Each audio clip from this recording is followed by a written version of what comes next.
नमस्कार छात्र मित्रों, मैं श्री एम.बी. पाटिल सर, श्री शिवाजी विद्यालय महागाव, तहसील गडिंग्लज, जिला कोल्हापुर, एमए बीएड हिंदी। आज हम लोक भारती हिंदी के अंतर्गत दूसरी इकाई का दूसरा पाठ, 2 लघु कथाएं, उसमें से दूसरी लघु कथा जिसका नाम है सही उत्तर, इसके स्वाध्यायों पर चर्चा कर रहे हैं। पिछले वीडियो में आपने दोनों लघु कथाओं का अध्ययन मेरे वीडियो के साथ में किया है। आज हम स्वाध्याय देख रहे हैं दूसरी लघु कथा के, जिसका नाम लघु कथा का है सही उत्तर। तो बच्चों, कृतियां आकलन कृतियों के अंतर्गत 2 अंकों के लिए यह प्रश्न आ सकता है, और प्रश्न इस प्रकार है, अर्थात कृति इस प्रकार है। अब तक साक्षात्कार में उसके द्वारा रखे गए विचार। अब उसके द्वारा यानी उस युवक के द्वारा जो साक्षात्कार देने के लिए, इंटरव्यू देने के लिए गया था, वह युवक उसने जो विचार रखे थे अनेक जगहों पर, तो किस विषय पर वह विचार रखता था, ये 4 विषय आपको यहां लिखने हैं चौखटों में। तो अब तक उस युवक ने देश प्रेम पर अपने विचार बड़े विश्वास के साथ रखे थे। पहला उत्तर है देश प्रेम। दूसरा है नैतिकता, नैतिकता पर वह अपने विचार रखता आया था। शिष्टाचार, इस विषय पर वह अपने विचार रख रहा था। और चौथा है ईमानदारी। इन विषयों पर उस युवक ने अब तक विचार अपने इंटरव्यू लेने वाले मंडलियों के सामने रखे थे। दूसरी कृति है 1 अंकों के लिए। अब तक उसका चयन न हो पाने का कारण, मतलब प्रमाण पत्रों की, डिग्रियों की फाइलें भरी होने के बाद भी उसे अब तक किसी नौकरी में उस युवक का चयन नहीं हुआ था। नौकरी में चयन न होने का कारण हमें यहां लिखना है। 2 कारण लिखने हैं। पहला कारण है भ्रष्टाचार होना, अर्थात हर जगह पर भ्रष्टाचार होना, और इसलिए लायक व्यक्ति का चयन न होना, यानी भ्रष्टाचार होना, यह पहला उत्तर। और दूसरा उत्तर है रिश्वत का चलन होना, अर्थात हर जगह पर रिश्वत लेने की अर्थात आदत सरकारी अधिकारियों में होना, और युवक रिश्वत नहीं देने वाला था, इसलिए उसका चयन नहीं हुआ था। पहला उत्तर है भ्रष्टाचार का होना, और दूसरा उत्तर है रिश्वत का चलन होना। इसके कारण, इन कारणों से उस युवक का अब तक कहीं भी चुनाव नौकरी में नहीं हुआ था। आगामी कृति हम देखने जा रहे बच्चों। कृति इस प्रकार से है। भ्रष्टाचार के बारे में उस युवक के विचार क्या थे? उसके विचार भ्रष्टाचार इस विषय पर जो उसने साक्षात्कार में स्पष्ट किए थे। पहला विचार था उस युवक का कि भ्रष्टाचार देश को घुन की तरह खाने वाला कीड़ा है। भ्रष्टाचार क्या है? हमारे देश को घुन की तरह खाने वाला कीड़ा है।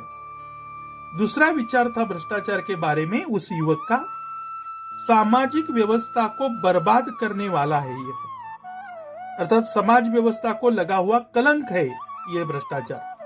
ऐसा भी आप लिख सकते हैं, सामाजिक व्यवस्था को लगा हुआ कलंक, अथवा सामाजिक व्यवस्था को बर्बाद करने वाला होता है भ्रष्टाचार। ये भ्रष्टाचार के बारे में उस युवक के विचार थे।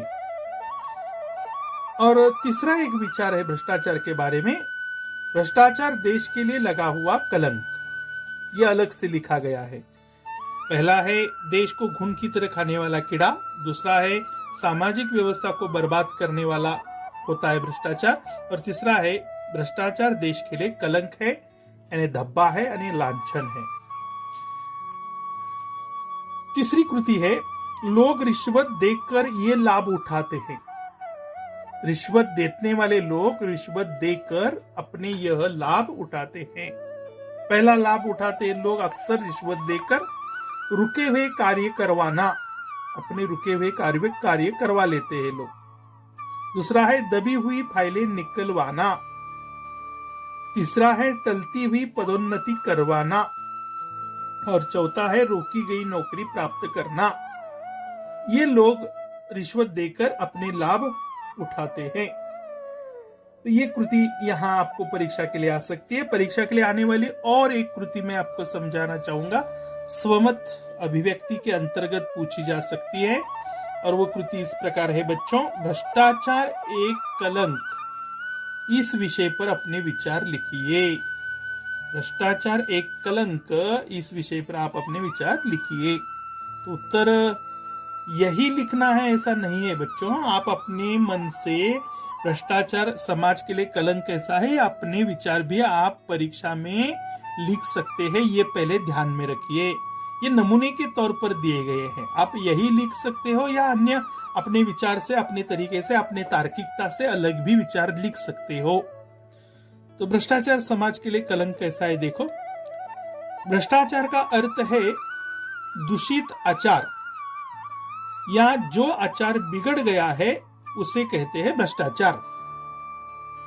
आज हमारे जीवन के हर क्षेत्र में, अर्थात कृषि क्षेत्र, उद्योग क्षेत्र, व्यापार क्षेत्र, औद्योगिक क्षेत्र, शिक्षा क्षेत्र, तकनीकी क्षेत्र, दूरसंचार क्षेत्र, विद्युत सेवा क्षेत्र, हर प्रकार की सेवाओं का क्षेत्र, आरोग्य क्षेत्र, हर क्षेत्र में, मानव जीवन के हर क्षेत्र में भ्रष्टाचार व्याप्त दिखाई देता है। आए दिन नेताओं के भ्रष्टाचार के समाचार आते रहते हैं। नेता लोग जो है वो भ्रष्टाचार करते हैं, इसके समाचार पेपरों में छपते रहते हैं। भ्रष्टाचार के आरोप में कितने नेता आज जेल की हवा खा रहे हैं, जेल काट रहे हैं। ये जनता के पैसे हड़प कर गए हैं। ये जो नेता लोग हैं ये जनता के पैसे हड़प कर गए हैं, पर इन्हें शर्म तक नहीं आती, अपने किए की शर्म तक नहीं आती। आज हमारे देश में तेजी से भोगवादी संस्कृति फैल रही है। भोगवादी संस्कृति फैल रही है मतलब सुख भोगने की आदत, हर प्रकार का सुख लेने के लिए गलत तरीकों को अपनाने की आदत, ये भोगवादी संस्कृति फैल रही है। लोगों में रातों रात धनवान बनने की लालसा आज जोर पकड़ रही है।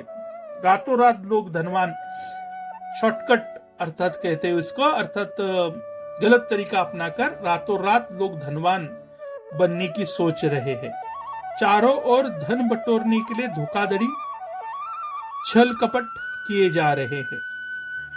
अपनी भौतिक समृद्धि बढ़ाने के लिए लोगों ने भ्रष्टाचार को शिष्टाचार बना लिया है। अपनी समृद्धि के लिए, अपना खुद धनवान बनने के लिए, भौतिक सुविधाएं निर्माण करने के लिए आजकल लोगों ने भ्रष्टाचार को शिष्टाचार बना दिया। लोगों को शर्म नहीं आती। छोटे से छोटे काम के लिए भी लोगों को रिश्वत का सहारा लेना पड़ता है। शिक्षा का पवित्र क्षेत्र भी भ्रष्टाचार से अछूता नहीं रहा है।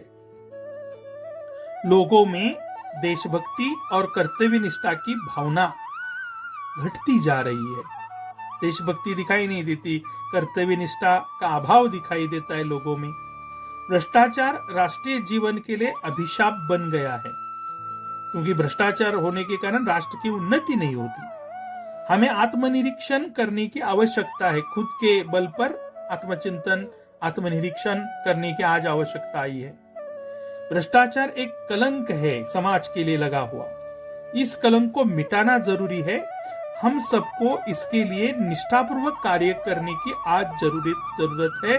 अगर हम भ्रष्टाचार के लिए अपने निजी जीवन से शुरुआत करेंगे कि मैं भ्रष्टाचार नहीं करूंगा, करने नहीं दूंगा, तो हो सकता है समाज के लिए लगा हुआ ये कलंक मिट सकता है, राष्ट्र की उन्नति, समाज की उन्नति हो सकती है। इस प्रकार आप अपने भ्रष्टाचार विषय पर अपने विचार बच्चों लिख सकते हैं। तो ये थी आपको इस दूसरी लघु कथा पर आने वाली प्रमुख ऐसी कृतियां। इसके अलावा आपको व्याकरण कृतियां भी परीक्षा के लिए पूछी जा सकती है। इसका भी आप थोड़ा सा विचार कीजिए, आप व्याकरण कृतियों का भी अध्ययन कीजिए। साथ ही साथ जल है तो कल है, जल है तो कल है, इस विषय पर 80 से 100 शब्दों में निबंध लिखिए। ये निबंध लेखन के लिए विषय आपको परीक्षा में पूछा जा सकता है। तो आप बच्चों यहाँ वीडियो में ये जो जल है तो कल है, ये निबंध आपको दिखाई दे रहा है। आप अपनी बही में जल है तो कल है ये निबंध लिखने का प्रयास जरूर कीजिए और इसका सूक्ष्म ऐसा वाचन भी कीजिए। फिर एक बार इस निबंध पर मैं अर्थात कैमरा स्थिर करता हूं। देखो, जल है तो कल है, इस विषय पर आप अपनी कॉपी में निबंध जरूर ये लिखिए और इसका सूक्ष्म वाचन भी कीजिए। तो बच्चों, आज की इस वीडियो में इतना काफी है। आगामी वीडियो में हम आगामी पाठ लेकर आपके पास आएंगे। तब तक के लिए मैं आपसे विदा लेता हूं। आपका दिन शुभ हो, मंगलमय हो। धन्यवाद।